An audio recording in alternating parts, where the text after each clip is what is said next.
নমস্কার, দেখছেন কলকাতা টিভি। আপনাদের সঙ্গে আমি ইন্দ্রাণী। শুরু করছি আরো বারোতে ইন্দ্রাণীর সঙ্গে আমি মধুবন্তী। প্রথমে যে খবরের দিকে নজর রাখবো, চাকরি বাতিলের পর নতুন করে নিয়োগ, নতুন প্যানেলের মাধ্যমে নিয়োগ, সেক্ষেত্রে নতুন রুল তৈরি করে বিজ্ঞপ্তি জারি হবে, এমনটাই জানিয়েছেন এসএসসি চেয়ারম্যান। এবং যেটা জানা যাচ্ছে 5300 জন অযোগ্যকে তারা চিহ্নিত করেছেন, চিহ্নিত করে আদালতে জানিয়েছিলেন। তাহলে তারা ধরে নিতে পারেন যে বাকি 19,000 যোগ্য। সাংবাদিক বৈঠকে এই কথাই বললেন এসএসসি চেয়ারম্যান। এ বিষয়ে বিস্তারিত কথা বলবো। ফোনে রয়েছেন আমাদের প্রতিনিধি শুভঙ্কর মন্ডল। শুভঙ্কর, এসএসসি চেয়ারম্যান ঠিক কি জানিয়েছেন এ বিষয়ে?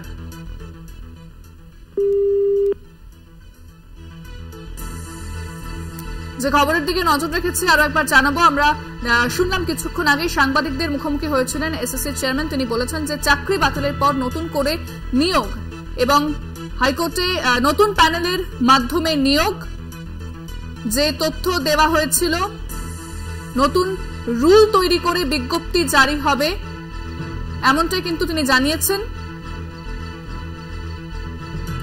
এসএসসি চেয়ারম্যান আজকে সাংবাদিকদের মুখোমুখি হন। শীর্ষ আদালত পৃথকভাবে মামলা করেছে রাজ্যের শিক্ষা দপ্তর এবং এসএসসি এবং মধ্যশিক্ষা পর্ষদ। শীর্ষ আদালতে তারা দ্বারস্থ হয়েছিলেন এবং সোমবারই আমরা জানি এসএসসি চেয়ারম্যান সিদ্ধার্থ মজুমদার জানিয়েছিলেন হাইকোর্টের এই রায়ে তিনি খুশি নন। তিনি প্রশ্ন তোলেন 5000 জনের বিরুদ্ধে অবৈধভাবে চাকরি পাওয়ার অভিযোগ উঠেছে, তার জন্য 26,000 জনের কেন চাকরি বাতিল হবে। আজকে এসএসসির চেয়ারম্যান তিনি কিন্তু আজকে সাংবাদিকদের মুখোমুখি হন এবং তিনি কয়েকটা প্রশ্ন তোলেন এবং তিনি হাইকোর্টে বলেছেন যে সেই তথ্য দেওয়া হয়েছিল যারা যারা অযোগ্য। তারপরেও আমরা দেখেছিলাম যে যখন রায় বেরিয়েছিল তিনি হাইকোর্টের রায়কে স্বাগত জানাননি। তিনি তখনই জানিয়েছিলেন যে শীর্ষ আদালতের দ্বারস্থ হবেন, সেই মতো শীর্ষ আদালতের দ্বারস্থও হয়েছে এসএসসি। তবে আজকে তিনি জানিয়েছেন চিহ্নিত করে, অর্থাৎ যারা অযোগ্য তাদেরকে চিহ্নিত করা হয়েছিল এবং সেই তথ্য আদালতে জানানো হয়েছিল। এবং তিনি বলেন যে আমরা ধরে নিতে পারি বাকি 19,000 যোগ্য। তাহলে সাংবাদিক বৈঠকে কিন্তু এমনটাই জানিয়েছেন এসএসসি চেয়ারম্যান। একদমই যোগ্য এবং অযোগ্যদের তালিকা কোর্টে দেওয়া হয়েছিল, এমনটাই বললেন SSC chairman.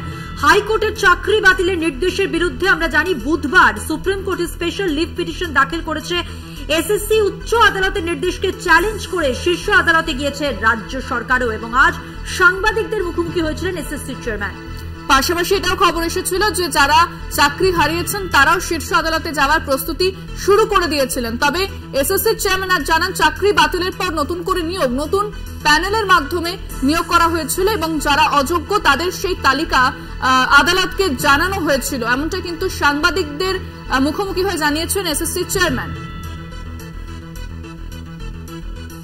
SSC chairman Siddhartha Majumdar ঠিক কি বলেছেন আসুন দেখে নিই।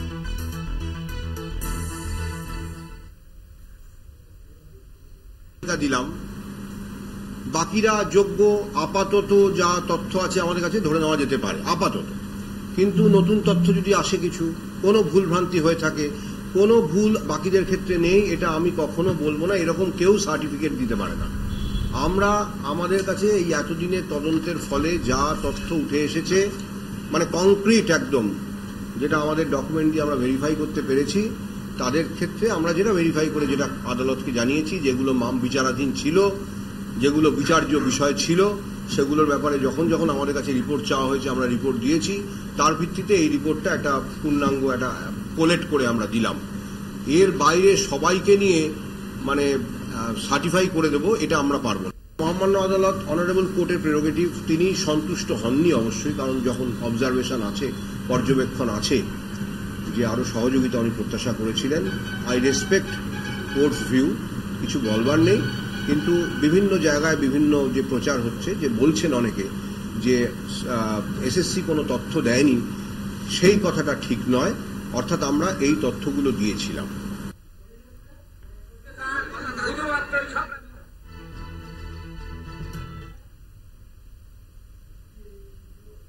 হাইকোর্টের রায়ের পর তৎপর সিবিআই, সরাসরি শিক্ষা দপ্তরকে চিঠি সিবিআইয়ের।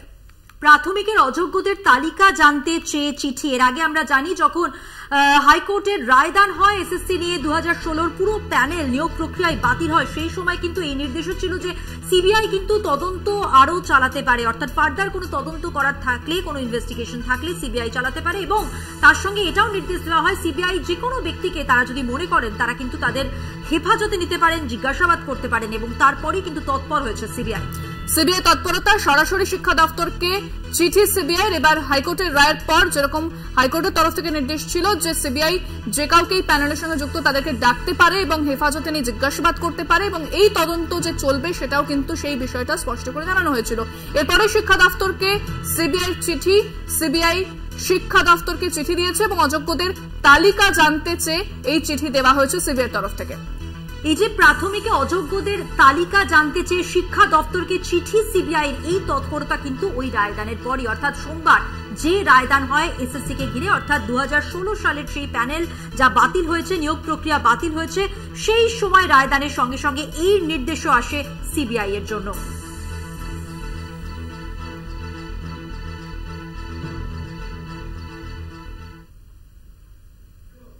আসছি পরের খবরে। মুর্শিদাবাদের বড়োয়ায় বোমা বিস্ফোরণে এক ব্যক্তির আঙুল উড়ে যায় বলে খবর পাওয়া যাচ্ছে। বিস্ফোরণের পর থেকেই নিখোঁজ এক যুবক, এবং পরিবার যেটা দাবি করছে যে বিস্ফোরণে যুবকের হাত উড়ে গিয়েছে, বোমা বাঁধার সময় বিস্ফোরণ বলে অনুমান বাসিন্দাদের। তদন্তে বড়োয়া থানার পুলিশ, কতজন আহত হয়েছে তা এখনো পর্যন্ত জানা যায়নি। মুর্শিদাবাদের বড়োয়ার ঘটনা, মুর্শিদাবাদের 7ই মে লোকসভা নির্বাচন রয়েছে, তার আগে এই বোমা বিস্ফোরণের ঘটনা যথেষ্টই কিন্তু চাঞ্চল্যকর। কারণ ভোটের আগে যেটা জানা যাচ্ছে যে বোমা বাঁধার সময় এই ঘটনা ঘটেছে এবং সেই যুবক এখনো পর্যন্ত আহত হয়েছে। বোমা বাঁধার সময় বিস্ফোরণ বলে দাবি করছেন বাসিন্দারা। তদন্তে বড়োয়া থানার পুলিশ। শব্দ হলো ছুটি বাড়িতে এসে ওকে নিয়ে গেছে, এবারে কে কোথা কি করে সব নিয়ে গেছে আমি জানি না গো। না গো, ছেলে লেখাপড়া শিখে আর খাই দায় বেদিন বেড়াই গো। কি নাম ওর, কি নাম? শেখ আলী জিন্না গো। বিস্ফোরণের পর থেকে নিখোঁজ এক যুবক, বোমা বাঁধার সময় এই বিস্ফোরণ বলে মনে করা হচ্ছে।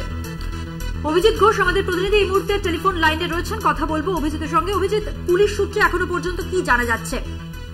দেখো, পুলিশ কিন্তু এই মুহূর্তে একাধিক মানুষকে জিজ্ঞাসাবাদ এবং স্থানীয় যারা বাসিন্দা রয়েছে, আশপাশের বাড়ি যারা রয়েছে তাদেরকে জিজ্ঞাসাবাদ চালাচ্ছে।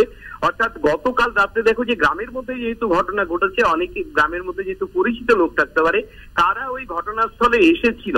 অর্থাৎ যারা ওখানে এসেছিল তাদেরকে চিহ্নিত করার চেষ্টা চালাচ্ছে, যদিও এখনো পর্যন্ত কিন্তু ঘটনার জেরে আটক বা গ্রেফতারের কোনো খবর নেই এখনো পর্যন্ত। সেক্ষেত্রে স্থানীয় বাসিন্দাদের জিজ্ঞাসাবাদ করে কি তথ্য উঠে আসছে? দেখো, এমনিতেই গ্রামের যে বাসিন্দারা রয়েছে তারা কিন্তু শুধু মিডিয়ার সামনেই নাই, পুলিশের সামনেও কিন্তু মুখে কুলু পেটেছে। কারণ দেখো যে একটা এর যে যোগসূত্রটা কোন জায়গায় যাবে, হয় রাজনীতি না কোনো ব্যক্তিগত শত্রুতার জন্য এটা করছিল। অর্থাৎ গ্রামের বাসীদেরকে জিজ্ঞাসাবাদ করেও কিন্তু খুব যে ফলপ্রসূ রেজাল্ট পুলিশ পাচ্ছে তা কিন্তু নয়। অর্থাৎ সাধারণ মানুষকে জিজ্ঞাসাবাদ চালাচ্ছে। অর্থাৎ ওই যে এলাকায় যে ঘটনাটা ঘটেছে, যে এলাকায় অর্থাৎ প্রাথমিক বিদ্যালয়ের ঠিক অদূরে যে পরিত্যক্ত বাড়ি, সেখানে কারা গতকাল রাত্রে এখানে যাওয়া আসা করেছে সেটার এখন উদ্ধার করার চেষ্টা চালাচ্ছে পুলিশ।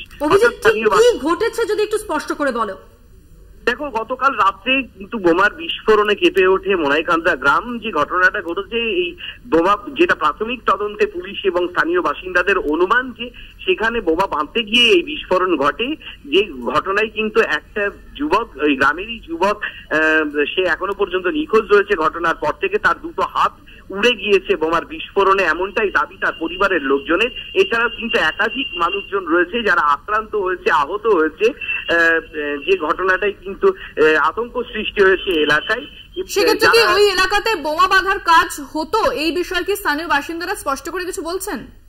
দেখো, এই মুহূর্তে এই গ্রামে কিন্তু দেখো যে মোনাইকান্দা গ্রামে যে বোমা বাঁধার কাজ হতো এরকমটা কিন্তু এর আগে উঠে আসেনি। কিন্তু গতকালকের যে ঘটনাটা ঘটেছে, অর্থাৎ বোমা বাঁধার সময় কিন্তু এই দুর্ঘটনাটা ঘটেছে বলে স্থানীয় বাসিন্দা এবং পুলিশ সূত্রে যেটা জানতে পারছি।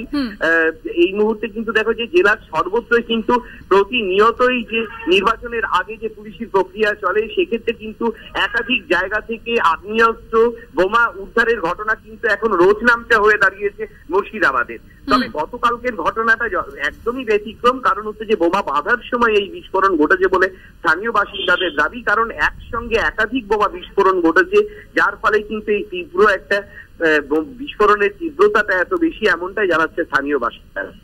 ধন্যবাদ অভিজিৎ। কথা বললাম আমাদের প্রতিনিধি অভিজিৎ ঘোষের সঙ্গে।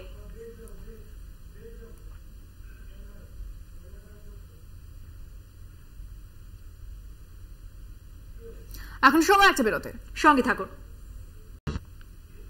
ফিরেলাম বিরতির পর যে খবরের দিকে নজর রাখবো। অভিষেক বন্দ্যোপাধ্যায়ের বিরুদ্ধে কমিশনে বিজেপি, শ্রীরূপা মিত্র চৌধুরীর নামে আপত্তিকর মন্তব্যের অভিযোগ।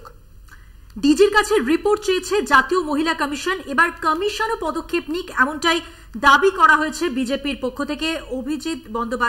অভিষেক বন্দ্যোপাধ্যায় তার বিরুদ্ধে এই অভিযোগ বিজেপির, এবং কমিশন যাতে অভিষেক বন্দ্যোপাধ্যায়ের বিরুদ্ধে এই অভিযোগ নেয় বিজেপির পক্ষ থেকে, সেই দাবি করেছে বিজেপি। বিজেপি প্রার্থী শ্রীরূপা মিত্র চৌধুরীর কে নিয়ে মন্তব্য করেছিলেন অভিষেক বন্দ্যোপাধ্যায়, এবং সেই মন্তব্যের পরই কমিশনে গেল বিজেপি। পদক্ষেপ নিক কমিশন, এই দাবি করা হচ্ছে বিজেপির পক্ষ থেকে। ডিজির কাছে অন্যদিকে রিপোর্টও চেয়েছে জাতীয় মহিলা কমিশন। এ বিষয়ে বিস্তারিত কথা বলবো। ফোনে রয়েছেন প্রতিনিধি দেবাশিস সেনগুপ্ত। দেবাশিস, ঠিক কি জানা যাচ্ছে বিষয়? দেখো, ইতিমধ্যেই রাজ্যে দ্বিতীয় দফা ভোট এসে গিয়েছে। আগামীকালই সেই দ্বিতীয় দফার ভোট। যত এগাচ্ছে ততই কিন্তু রাজনৈতিক নেতা নেত্রীদের তাদের প্রচারও বাড়ছে, এবং বেশ কিছু লাগাম ছাড়া কথাবার্তাও কিন্তু চলে আসছে বিভিন্ন মঞ্চ দিকে। ইতিমধ্যে শাসক দল, বিরোধী দল সবাই কিন্তু একে অপরের বিরুদ্ধে দোষারোপ করছে, এবং সেই জায়গায় দাঁড়িয়ে গত কয়েকদিন আগে 22 তারিখে উত্তরবঙ্গের একটি জনসভা থেকে শ্রীরূপা মিত্র চৌধুরী নামে তৃণমূল কংগ্রেসের সর্বভারতীয় সাধারণ সম্পাদক একটি উক্তি ব্যবহার করেছে। যে উক্তিটি তারা বিজেপি মনে করছে যে কুরুচিকর মন্তব্য একজন মহিলার সম্বন্ধে, যা নিয়ে কিন্তু ইতিমধ্যেই তারা নির্বাচন কমিশনের দ্বারস্থ হয়েছে। গতকালই শিশির বাজুরিয়া নির্বাচন কমিশনকে চিঠি দিয়ে আপত্তির কথা জানিয়েছে এবং এই মন্তব্যের বিরোধিতা করেছেন, এবং পাশাপাশি ব্যবস্থা গ্রহণের জন্য নির্বাচন কমিশনকে বলেছে। ইতিমধ্যে বিষয়টা নিয়ে কিন্তু জাতীয় মহিলা কমিশনও কিন্তু বিষয়টি হস্তক্ষেপ করেছে, এবং গতকালই রাজ্যে 4 দিনের মধ্যে রাজ্য পুলিশের মহানির্দেশককে সেই সংক্রান্ত বিষয়ে রিপোর্ট দেওয়ার কথা বলেছে। অপরদিকে দেখা যাচ্ছে যে ঠিক রাজ্যের বিরোধী দল শুভেন্দু অধিকারীর বিরুদ্ধেও কিন্তু তৃণমূল কংগ্রেস বেশ কিছু অভিযোগ জানিয়েছে। সব মিলে যত এগাচ্ছে তত কিন্তু রাজনৈতিক পরদ চড়ছে, একে অপরের বিরুদ্ধে চলছে, এবং নির্বাচন কমিশনের কাছে অভিযোগ জানাচ্ছে। ধন্যবাদ দেবাশিস। কথা বললাম প্রতিনিধি দেবাশিস সেনগুপ্তের সঙ্গে। আমরা জানি যে ভোটের আবহে অভিযোগ পাল্টা অভিযোগ কিন্তু চলে, এবং এরপরে একদিকে যেরকম জাতীয় মহিলা কমিশন তারা তৎপর হচ্ছে, এবার নির্বাচন কমিশনের দ্বারস্থ বিজেপি হয়েছে। এ বিষয়ে কি বলেছেন রাজ্যের মন্ত্রী চন্দ্রিমা ভট্টাচার্য, শোনাব আপনাদের। ওরা করেছে কি মন্তব্য করেছে আর ওরা কি বলেছে সেটা ইলেকশন কমিশন দেখবে, কিন্তু এই যে এই মন্তব্য তো ক্রমান্বয়ে করে চলেন বিরোধী দলনেতা। ওই তাই নিয়ে তো কোনো ইলেকশন কমিশনকে সুমোটেও অনেক কিছু করতে হয়, তার জন্য কমপ্লেন করতে হয় এমন তো কথা না। সুমোটো অনেক নিজেদের সক্রিয়তাতেই এই ধরনের মন্তব্য করলে তাদের বিরুদ্ধে পদক্ষেপ গ্রহণ করতে পারে। ইলেকশন কমিশনও গ্রহণ করতে পারে, জাতীয় মহিলা কমিশনও গ্রহণ করতে পারে, কোনোটাই আমরা দেখি না। যেমনটা বলছিলাম, একদিকে যখন অভিষেক বন্দ্যোপাধ্যায় তার বিরুদ্ধে বিজেপি নালিশ জানিয়েছে নির্বাচন কমিশনে, অন্যদিকে বিরোধী দলনেতা শুভেন্দু অধিকারী তার বিরুদ্ধে জাতীয় মহিলা কমিশনের নালিশ, মুখ্যমন্ত্রীর বিরুদ্ধে আপত্তিকর মন্তব্যের জেরে অভিযোগে কমিশনের চিঠি। চন্দ্রিমা ভট্টাচার্য শুভেন্দু অধিকারীর বিরুদ্ধে তিনি চিঠি দিয়েছেন জাতীয় মহিলা কমিশন, এবং কড়া পদক্ষেপের দাবি করা হয়েছে। একদিকে যেরকম অভিষেক বন্দ্যোপাধ্যায়ের বিরুদ্ধে জাতীয় মহিলা কমিশন তারা তৎপর হয়েছে, এবং নির্বাচন কমিশনের দ্বারস্থ হয়েছে বিজেপি, যাতে অভিষেক বন্দ্যোপাধ্যায় যে মন্তব্য করেছেন শ্রীরূপা মিত্র চৌধুরীর বিষয়ে সেই তার বিরুদ্ধে যেন কড়া পদক্ষেপ নেওয়া হয়। এবার মুখ্যমন্ত্রী মমতা বন্দ্যোপাধ্যায়ের বিরুদ্ধে আপত্তিকর মন্তব্য করেছিলেন শুভেন্দু অধিকারী, এবং তার বিরুদ্ধে যেন কড়া পদক্ষেপ নেওয়া হয় সেই দাবি জানিয়ে চিঠি দেওয়া হয়েছে জাতীয় মহিলা কমিশনকে তৃণমূলের পক্ষ থেকে। অর্থাৎ যেরকম ভোট চলছে, অর্থাৎ নির্বাচনের আবহে একদিকে নির্বাচনের পারদ যেরকম চলছে, সেই মতো কিন্তু রাজনৈতিক দল তারাও একে অপরের বিরুদ্ধে মাঠে নেমে পড়েছেন। একদমই। মুখ্যমন্ত্রী মমতা বন্দ্যোপাধ্যায়কে নিয়ে আপত্তিকর মন্তব্য করার অভিযোগে বিরোধী দলনেতা শুভেন্দু অধিকারীর বিরুদ্ধে জাতীয় মহিলা কমিশনের দ্বারস্থ হলো তৃণমূল। ঠিক কি অভিযোগ আরো বিস্তারিত জানবো। আমাদের সঙ্গে টেলিফোন লাইনে রয়েছেন আমাদের বিশেষ প্রতিনিধি দেবজ্যোতি ঘোষ। দেবজ্যোতি, কি জানা যাচ্ছে তৃণমূল সূত্রে? দেখো, শনিবার বিরোধী দলনেতা শুভেন্দু অধিকারী, বিজেপি নেতা, তিনি মমতা বন্দ্যোপাধ্যায়ের সম্বন্ধে বেশ কিছু কুরুচিকর মন্তব্য করেছিলেন। তারপরে তৃণমূল কংগ্রেসের পক্ষ থেকে কালকে সাংবাদিক সম্মেলন করা হয়। সেখানে চন্দ্রিমা ভট্টাচার্য তীব্র ভাষায় প্রতিবাদ করেন এবং তিনি ইতিমধ্যেই জাতীয় মহিলা কমিশনের কাছে ইতিমধ্যেই তারা চিঠি লিখেছেন এবং জাতীয় মহিলা কমিশনের পক্ষ থেকে যাতে পদক্ষেপ নেওয়া হয় তার কথাও যেমন তারা বলেছেন, তেমনি কিন্তু তারা নির্বাচন কমিশনেরও দ্বারস্থ হবেন বলে তৃণমূল সূত্র মারফত জানা যাচ্ছে। যে রাজ্যের মুখ্যমন্ত্রী এবং ভারতবর্ষের একমাত্র মহিলা মুখ্যমন্ত্রী সম্বন্ধে এইরকম কুরুচিকর আক্রমণের বিরুদ্ধেই কিন্তু তৃণমূল কংগ্রেস ইতিমধ্যেই বিভিন্ন মাধ্যমে তারা প্রতিক্রিয়া জানিয়েছেন এবং জাতীয় মহিলা কমিশনের তারা দ্বারস্থ হচ্ছেন। অন্যদিকে তারা জাতীয় যে নির্বাচন কমিশন রয়েছে তারও দ্বারস্থ হচ্ছেন। অবিলম্বে শুভেন্দু অধিকারীকে ক্ষমা চাইতে হবে এবং না হলে তার বিরুদ্ধে দৃষ্টান্তমূলক ব্যবস্থার কথাও কিন্তু এই চিঠিতে লেখা হয়েছে। ধন্যবাদ। কথা বললাম আমাদের বিশেষ প্রতিনিধি দেবজ্যোতি ঘোষের সঙ্গে।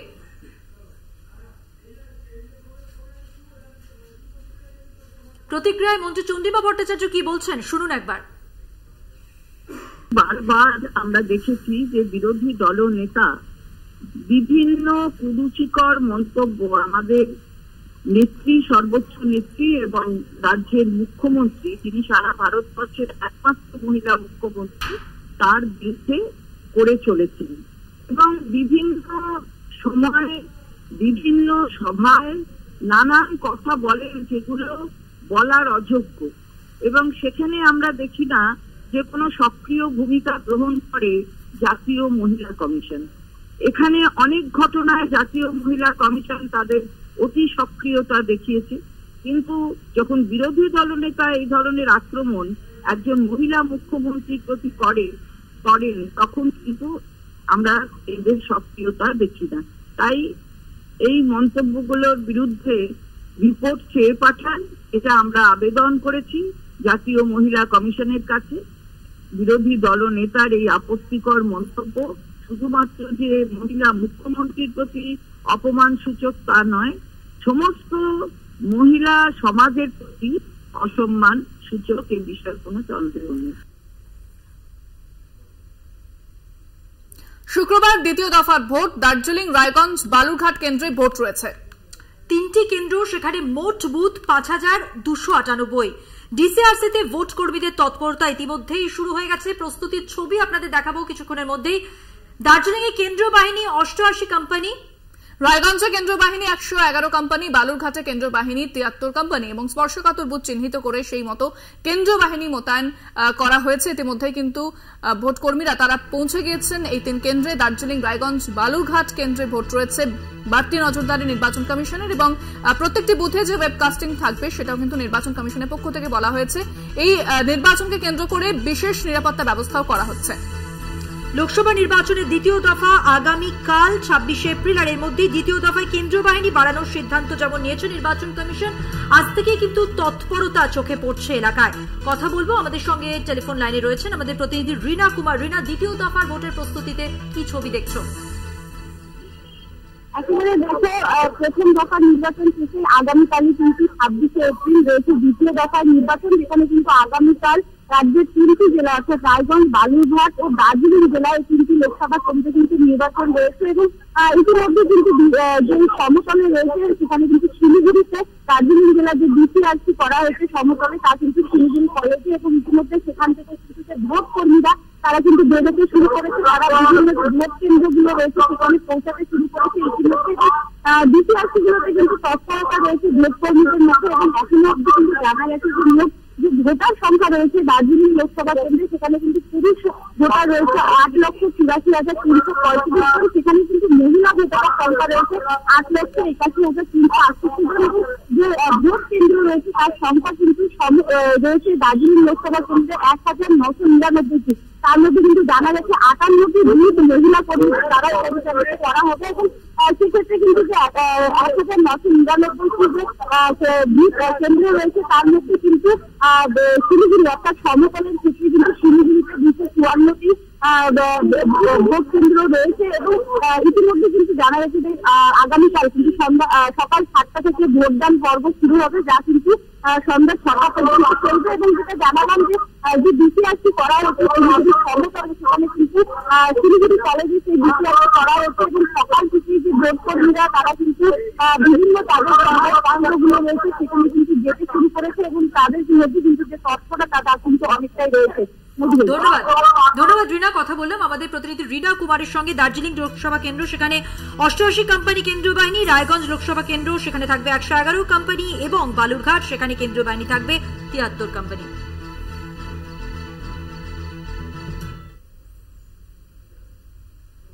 এখন সময় একটা বিরতি, সঙ্গে থাকুন।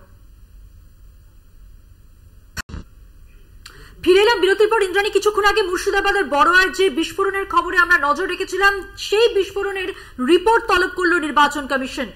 বুথের 50 মিটারের কাছে কিভাবে বোমা বিস্ফোরণ ঘটে সেই সমস্ত রিপোর্ট কিন্তু কমিশনের পক্ষ থেকে তলব করা হয়েছে এবং বুথের এত কাছে কি করে বোমা মজুদ ছিল জানতে চেয়ে রিপোর্ট, কি ঘটনা ঘটেছে এমনটাই কিন্তু জানতে চাওয়া হয়েছে কমিশনের পক্ষ থেকে।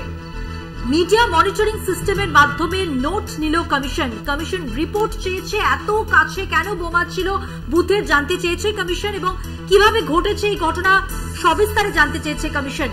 এবং মুর্শিদাবাদ নিয়ে আগেও কিন্তু কমিশন বাড়তি নজরদারি চালাচ্ছে, মুর্শিদাবাদের দিকে বিশেষভাবে নজর রয়েছে। তবে মুর্শিদাবাদে কিন্তু এই বড়োয়াতে বিস্ফোরণ ঘটে আরো চিন্তা বাড়িয়েছে কমিশনের। বিষয়ে বিস্তারিত কথা বলবো, ফোনে রয়েছেন আমাদের প্রতিনিধি সত্য সুন্দর ভট্টাচার্য। সত্য, বড়োয়াতে বিস্ফোরণ মুর্শিদাবাদে, কমিশন রিপোর্ট চাইল, কি জানতে পারছে কমিশন সূত্রে? একেবারেই তাই। দেখো, বহরমপুরের বড়োয়াতে যে বোমা বিস্ফোরণের ঘটনা ঘটেছে তাতে রিপোর্ট চেয়েছে নির্বাচন কমিশন। বুথের 50 মিটারের মধ্যে কিভাবে এত বোমা মজুদ রইল সেটা নিয়ে কিন্তু ইতিমধ্যেই কিন্তু কমিশন জানতে চেয়েছে জেলা নির্বাচনী আধিকারিকের কাছ থেকে। ইতিমধ্যেই মিডিয়া মনিটরিং এর মাধ্যমে নোট নিয়েছে নির্বাচন কমিশন। তুমি জানো যে 4th দফায় মুর্শিদাবাদের নির্বাচন এবং সেই নির্বাচনের আগে এই বোমা বিস্ফোরণের ঘটনা এবং তাছাড়াও মুর্শিদাবাদের বেশ কয়েকটি ঘটনা, সাম্প্রতিক ঘটনা নিয়ে কিন্তু চিন্তার ভাঁজ নির্বাচন কমিশনের কপালে। সেক্ষেত্রে ইতিমধ্যেই যেটা জানা যাচ্ছে, প্রায় 750 কোম্পানি কেন্দ্রীয় বাহিনীকে মুর্শিদাবাদের যে 4th দফার যে নির্বাচন সেই নির্বাচনে ব্যবহার করতে চাইছে নির্বাচন কমিশন। সব মিলিয়ে জেলা নির্বাচনী আধিকারিকের কাছ থেকে সত্য, সেক্ষেত্রে নির্বাচন কমিশন মুর্শিদাবাদ নিয়ে বারবারই বিশেষ নজরদারি চালিয়েছে এবং আগেও চিন্তা প্রকাশ করেছে। এই যে বোমা বিস্ফোরণের ঘটনা, এরপর কি বিশেষ কোনো ব্যবস্থা নেওয়া হবে, কি জানতে পারছো? দেখো, ইতিমধ্যেই যে রিপোর্ট চেয়ে পাঠানো হয়েছে তার পাশাপাশি যারা অবজারভার রয়েছেন সেই অবজারভারদের কাছ থেকেও কিন্তু একেবারে গ্রাউন্ড রিয়ালিটি কি সেই খবর কিন্তু নির্বাচন কমিশন জানতে চায় এবং সেই অনুযায়ী প্রয়োজনীয় ব্যবস্থা করা হবে, এমনটাই কিন্তু কমিশন সূত্রে জানা যাচ্ছে। ধন্যবাদ সত্য। কথা বললাম প্রতিনিধি সত্য সুন্দর ভট্টাচার্যের সঙ্গে। বুথের 50 মিটার কাছে বোমা বিস্ফোরণ, এত কাছে কেন বোমা ছিল এবং কি ঘটেছিল সমস্ত কিছু কিন্তু নির্বাচন কমিশন এই মুর্শিদাবাদে বড়োয়াতে যে বিস্ফোরণ ঘটেছে তা নিয়ে রিপোর্ট তলব করেছে।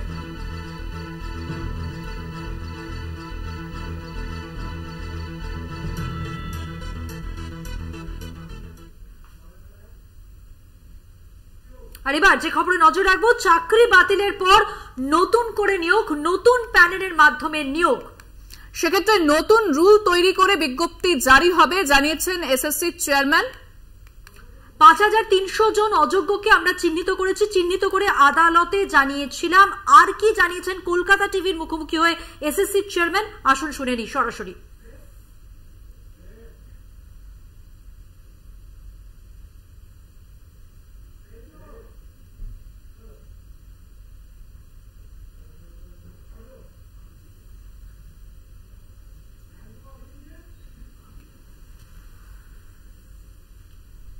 ইতিমধ্যে এসএসসি সুপ্রিম কোর্টে স্পেশাল লিভ পিটিশন দাখিল করেছে। আমার সঙ্গে এই মুহূর্তে রয়েছেন SSC chairman Siddhartha Majumdar. Sir, Kolkata TV থেকে প্রথমে স্বাগত জানাই। এই মুহূর্তে জানি প্রচন্ড ব্যস্ততার মধ্যে আপনারা রয়েছেন এবং সেইখানে দাঁড়িয়ে একটা প্রশ্ন বারবার উঠছে এবং আমরাও গতকাল যখন চাকরিহারাদের সঙ্গে কথা বলেছি তারাও জানিয়েছে যে কলকাতা হাইকোর্টে স্কুল সার্ভিস কমিশন কোনো রকম অযোগ্যদের কোনো তথ্য দেয়নি, যার জন্য একটা কনফিউশন তৈরি হয়েছে, যেই কারণে আজকে অযোগ্যদের সঙ্গে যোগ্যদেরও সাফারার হতে হচ্ছে বা তারাও আজকে বিপদে পড়েছে, তারা চাকরি হারিয়েছে। কি বলবো? আমি আজকের প্রেস কনফারেন্সটা এই জন্যই ডেকেছিলাম যে অনারেবল স্পেশাল বেঞ্চ যেটা বলেছেন যে কোঅপারেশন পাননি, যাতে কিনা তিনি সেগ্রিগেট করতে পারেন from the tainted from the untainted, যোগ্য এবং অযোগ্যদের বিভাজনটা তিনি করতে পারেন, সেটা দুর্ভাগ্য। কিন্তু আমি যদি শুধু তথ্যের কথা বলি, আমরা মহামান্য আদালতের কাছে আমরা 3 বার এফিডেভিট দিয়ে আমরা 5000-এর বেশি ক্যান্ডিডেটের, যেটা আমি বিস্তারিত প্রেস কনফারেন্সে বলেছি, আমরা কিন্তু তথ্য দিয়েছি। অর্থাৎ আমরা প্রথমে 9-10-এর ধরুন 18ই ডিসেম্বরের যে আমাদের হলফনামা, 18ই ডিসেম্বরের হলফনামায় আমরা 775 জন 9-10-এ যাদের OMR ইস্যু ছিল এরকম প্রার্থীর কথা তুলে ধরেছিলাম, নাম রোল নাম্বার সহ।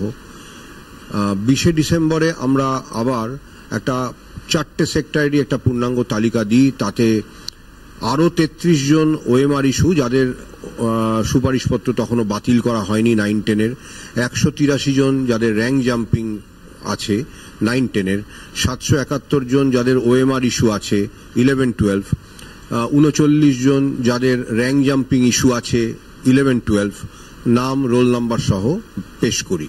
এবং তার সঙ্গে গ্রুপ সি OMR ইস্যু আছে 783 এবং 57 জনের আমরা তালিকা প্রকাশ।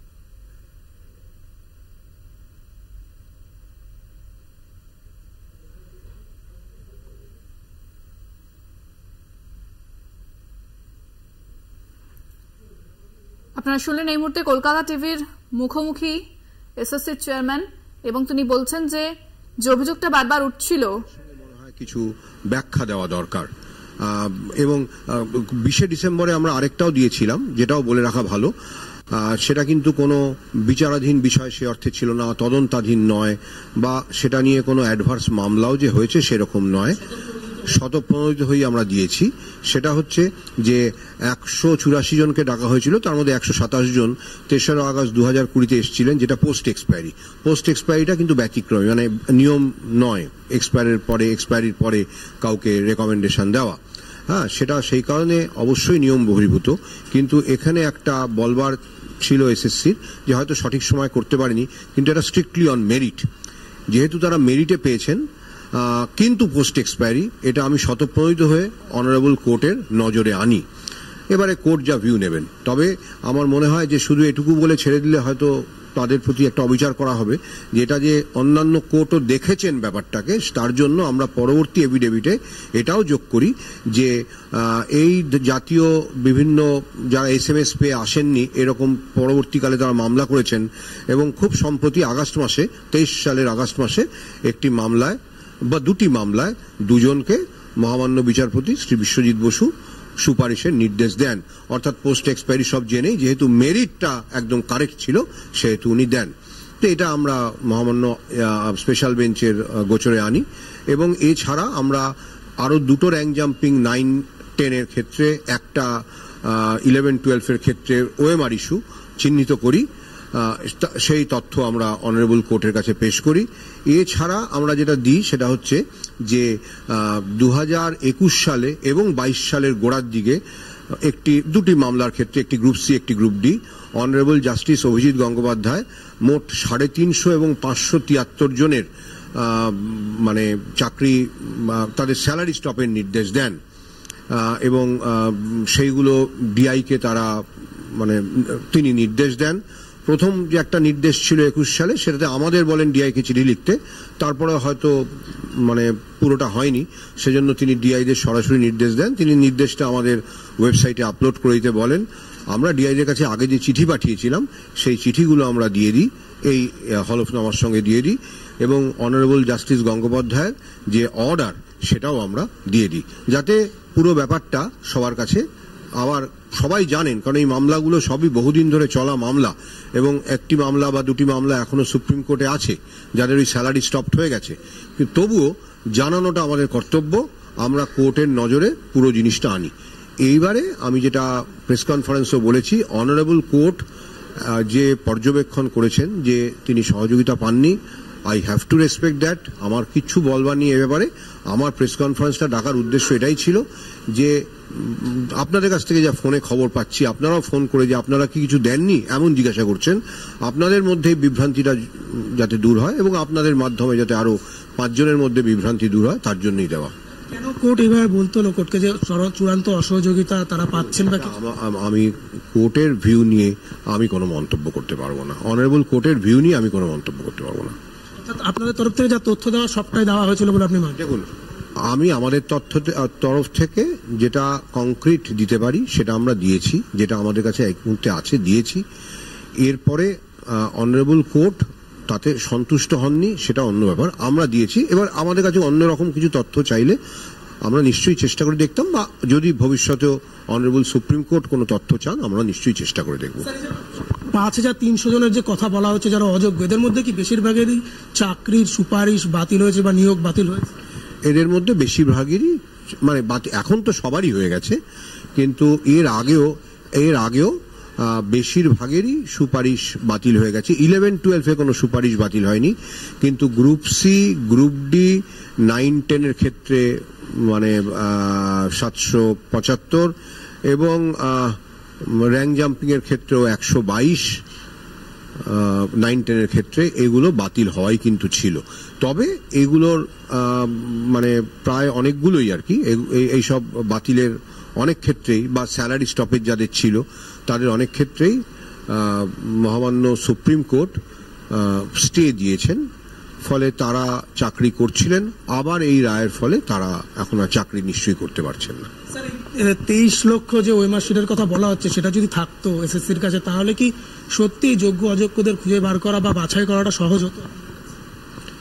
দেখুন, আমাদের কাছে সহজ হতো বলতে কি, ধরুন ওএমআর অরিজিনাল থাকলে ব্যাপারটা এত জটিল হতো না। স্ক্যান্ড ওএমআর দিয়েও ইভ্যালুয়েশন করা যায়, অরিজিনাল ওএমআর দিয়েও ইভ্যালুয়েশন করা যায়। 21 লক্ষ, 22 লক্ষ, 23 লক্ষ যাই হোক না কেন সংখ্যাটা, এই ওএমআর ইভ্যালুয়েশন করাটা একটা দীর্ঘ সময় সাপেক্ষ কাজ এবং বেশ কঠিন জটিল কাজ। কাজটা শক্ত হতো, কিন্তু আমি বলবো যে এই আইনি বিড়ম্বনার মধ্যে পড়তে হতো না যে স্ক্যান্ড কপি গ্রাহ্য হবে কি হবে না। আইনি বিড়ম্বনা থেকে বাঁচা যেত, সমস্যার সমাধানটা আইনি মানে সমস্যাটা কম হতো, জটিলতা কম হতো, কাজটা অবশ্যই অনেক শক্ত হতো।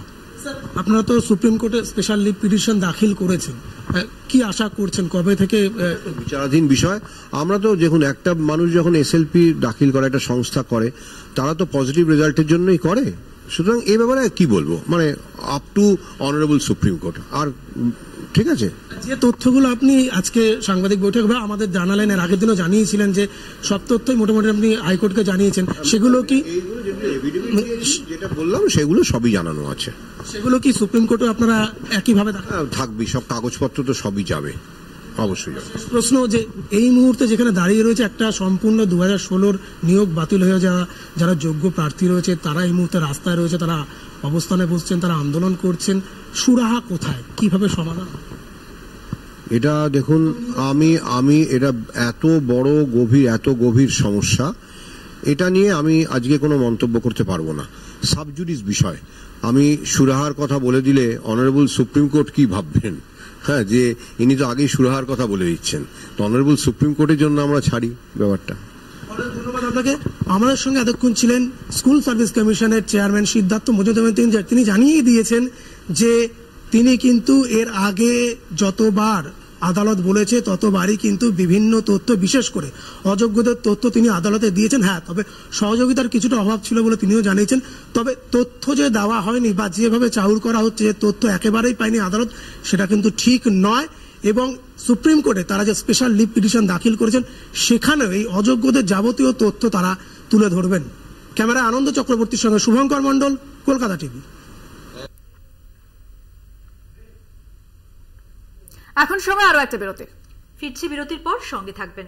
সমস্যায় পথ চলতি মানুষ পানীয় জলের দাবিতে দেখতে পাচ্ছেন বিক্ষোভ, বাঁশ ফেলে রাস্তায় পথ অবরোধ করে বিক্ষোভ দেখাচ্ছেন স্থানীয় বাসিন্দারা, যার জেরে যানজটের সৃষ্টি হয়েছে। প্রখর দাবদাহ, আর এই পরিস্থিতিতে যখন পানীয় জলের সমস্যা তৈরি হয়েছে তখন স্বাভাবিকভাবেই পথ চলতি মানুষ থেকে শুরু করে স্থানীয় বাসিন্দা সকলেই কিন্তু বিক্ষোভ দেখাচ্ছেন। আপনারা দেখতে পাচ্ছেন স্থানীয় বাসিন্দারা সেখানে বিক্ষোভ করছেন, যার ফলে কিন্তু যান চলাচলের সমস্যা হচ্ছে।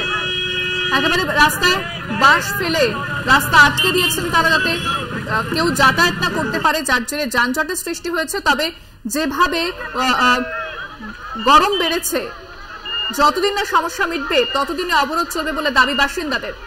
বিস্তারিত কথা বলবো, ফোনে রয়েছেন প্রতিনিধি গৌতম অধিকারী। গৌতম, কি বলছেন গ্রামের বাসিন্দারা? দেখো, মূলত যে মঙ্গলবাড়ি এলাকা রয়েছে সেই এলাকায় দীর্ঘদিন ধরে পানীয় জলের কাজ হয়নি, এবং এই কাজ না হওয়াতে ওই এলাকায় 1 মাস ধরে কোন রকম ভাবে মানুষ কিন্তু জল পাচ্ছে না। এই দাবিটাই মূলত তাদের, এবং সেখানে কোনো পাইপ ফলো নেই, এবং এ নিয়ে বারবার পিএইচই দপ্তরে তারা জানাতে গেলেও কিন্তু কোন রকম কাজ হয়নি। তাই আজ তারা মূলত পথ অবরোধ করেছেন, এবং সেখানে কিন্তু প্রচুর পরিমাণে যানজটের সৃষ্টি হয়েছে। তাই ঘন্টা ব্রেক ধরে এই পথ অবরোধ চলে। ঘটনাস্থলে কিন্তু পথ অবরোধের জেরে পথ চলতি মানুষের সমস্যায় পড়ে, এবং তার পাশাপাশি যে রাস্তা রয়েছে সেই রাস্তায় কিন্তু যে বাসগুলো, সেই বাসগুলো কিন্তু দাঁড়িয়ে পড়ে। পাশাপাশি ধন্যবাদ গৌতম, কথা বললাম প্রতিনিধি গৌতম অধিকারীর সঙ্গে।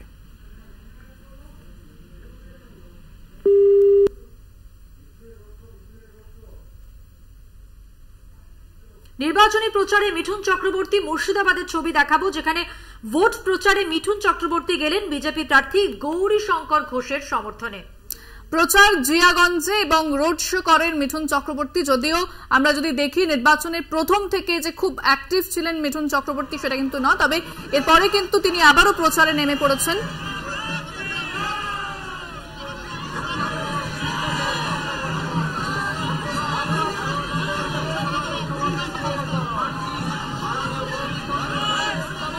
বিজেপি প্রার্থী গৌরীশঙ্কর ঘোষের হয়ে প্রচার, জিয়াগঞ্জে রোড শো মিঠুন চক্রবর্তী।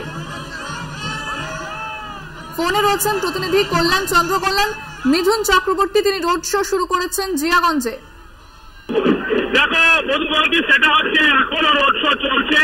বাগডাওয়া, জিয়াগঞ্জের বাগডাওয়া মোড় থেকে মিঠুন চক্রবর্তী রোড শো শুরু করেছেন, এবং এখন হাতি বাগান, জিয়াগঞ্জে যে হাতি বাগান রয়েছে এবং শহরের মধ্যে ঢুকে পড়েছেন মিঠুন চক্রবর্তী।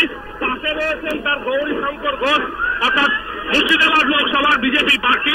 গৌরীশবাবুকে নিয়ে তিনি ভোট প্রচার করছেন, এবং ব্যাপক উন্মাদনা, প্রচুর কর্মী সমর্থক, পাশাপাশি বিভিন্ন বাজনার তালে তালে তিনি রোড শো করছেন। এবং সর্বোপরি মিঠুন চক্রবর্তী এই বয়সেও কিন্তু ভোট করা জিপের ওপর থেকে কিন্তু নাচানাচি শুরু করছেন। যখনই দেখছেন প্রচুর জনসমর্থক আসছেন, তাকে হাত দেখাচ্ছেন, তিনি নাচছেন, ফুল ছুটছেন দূর থেকে, বিভিন্ন গোতলা তিনতলা কর্মসূচি যথেষ্ট জাঁকজমকপূর্ণ দেখতে পাচ্ছি রোড শো। দেখো, এরপরে কর্মসূচি যেটা রয়েছে সেটা হচ্ছে নবগ্রামের পরে জনসভা করবেন। তবে রোড শোটা আগে শুরু হয়েছিল 11টা থেকে শুরু হওয়ার কথা ছিল, 11:30টার পরে শুরু হয়েছে রোড শো। এবং এই রোড শো জিয়াগঞ্জের যে শহর, সে শহর পরিক্রমা করছে, এবং শহর পরিক্রমা যেটা করা হচ্ছে সেটা হচ্ছে প্রচুর কর্মী সমর্থক কিন্তু তাদের সঙ্গে এসেছেন, এবং বিশাল র্যালি, সেই সমস্ত জনসমর্থনকে নিয়ে কিন্তু মিঠুন চক্রবর্তী এগিয়ে চলেছেন। এবং এই দুপুর রোদ্রের মধ্যেও দেখা যাচ্ছে যে জিয়াগঞ্জ, বিশেষ করে তুমি জানো যে গৌরীশঙ্কর ঘোষ কিন্তু মুর্শিদাবাদ বিধানসভার বিধায়ক ছিলেন, সুতরাং তার একটা জনসমর্থন রয়েছে, এবং ব্যাপক হারে মানুষ কিন্তু এগিয়ে আসছেন বিভিন্ন বাড়ি থেকে, বিভিন্ন দোকান থেকে, যারা বিভিন্ন ব্যাংক থেকেও বেরিয়ে আসছেন মিঠুন চক্রবর্তীকে একবার দেখার জন্য। সেই ফায়দাটাই লুটছেন গৌরীশঙ্কর ঘোষ, এবং গৌরীবাবু হাত জোর করে ভোট চাইছেন গাড়ি থেকেই। পাশাপাশি মিঠুন চক্রবর্তী কিন্তু হাত দেখিয়ে মানুষকে সম্বর্ধনা দিচ্ছেন, কখনো নাচছেন। মধুমন্ত্রী, ধন্যবাদ কল্যাণ।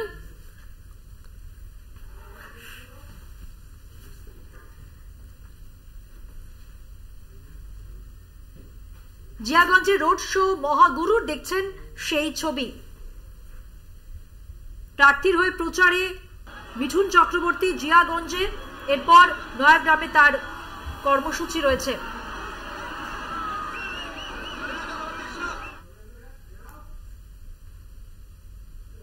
আরো বারো এখন এ পর্যন্তই। দেখতে থাকুন কলকাতা টিভি, রাত দিন 7 দিন।